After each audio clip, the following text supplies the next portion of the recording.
آپ کو معلوم ہے کہ ماہ ربیع الاول کا آغاز ہو چکا ہے،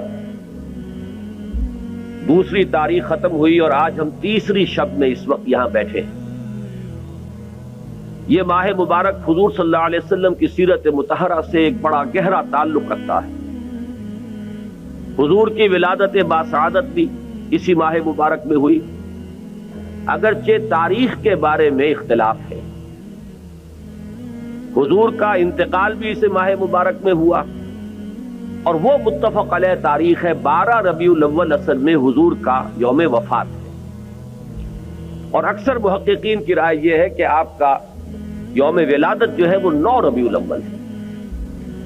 یہی وجہ ہے کہ مجھے یاد ہے کہ ہمارے بچپن میں اس دن کو جو لوگ کچھ تھوڑا بہت مناتے بھی تھے تو 12 وفات کے نام سے در حقیقت یہ نام یاد کیا جاتا تھا۔ حضور صلی اللہ علیہ وسلم کی وفات کا دن ہے، کچھ کھانا پکا کر کچھ غریبوں کو مساکین کو کھلانا، یہ در حقیقت چیز تھی کہ جو اب ہوتے ہوتے اس نے بہت ہی ایک دوسری صورت اختیار کر لی ہے۔ اب یہ ایک جشن بن گیا ہے اور ایک عید کا سا سما، بلکہ واقعہ یہ ہے کہ جو اصل 2 عیدیں ہیں وہ کہیں پیچھے چلی گئی ہیں، اور یہ جو 2 عیدیں ہم نے ایجاد کی ہیں، ایک عید میلاد النبی اور ایک عید استقلال، اگر ہم جائزہ لیں تو شاید یہ 2 جو ہے یہ زیادہ فور گراؤنڈ میں آ چکی ہیں۔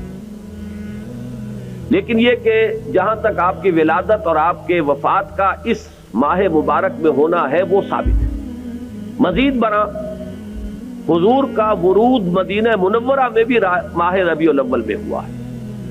اس پہلو سے اگر اس ماہ مبارک میں ہم سیرت النبی کے مطالعے کا ایک خاص موضوع رکھیں، کسی تاریخ کے تعین کے بغیر اس مہینے کی مناسبت سے سیرت مطہرہ پر گفتگویں ہوں، غور و فکر ہو، اور اس میں بھی عملی پہلو سامنے ہو، اتباع کا جذبہ ہو، سمجھنا سمجھانا اس لیے ہو کہ اس پر عمل کرنا ہے، تو یقیناً یہ چیز ہمارے لیے بہت مفید ہوگی اور ہمارے بہت سے امراض کا شاید اس سے مداوع ہو سکے۔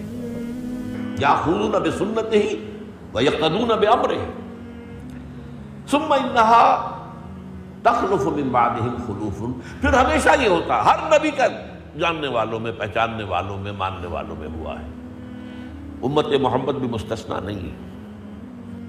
یقولون ما لا یفعلون ویفعلون ما لا یؤمرون۔ یہاں نوٹ کیجئے کہ وہ کہتے وہ تھے جو کرتے نہیں تھے، اور کرتے وہ تھے جس کا حکم نہیں۔ عید میلاد النبی کیا حضور کا حکم ہے؟ کیا اس کا کوئی ثبوت صحابہ سے ہے؟ کیا ہم صحابہ کے مقابلے میں حضور سے زیادہ محبت کرتے ہیں؟ لیکن تھا کہ معاملہ ما لا یؤمرون، جس چیز کا حکم ہوا نہیں اس پر عمل ہو رہا۔ یہ ہے در حقیقت رسم پرستی، اور رسم کے اندر پھر اضافہ ہوتے چلا جانا، اس پر ردے پر چڑھتے چلے جانا جو ہے، یہ دوسرا سبب ہے۔ اور اس کا ایک نتیجہ جو نکلتا ہے وہ اسی پر بات ختم کروں گا، اگرچہ ایک اور حدیث جو ہے اس موضوع پر بہت اہم ہے۔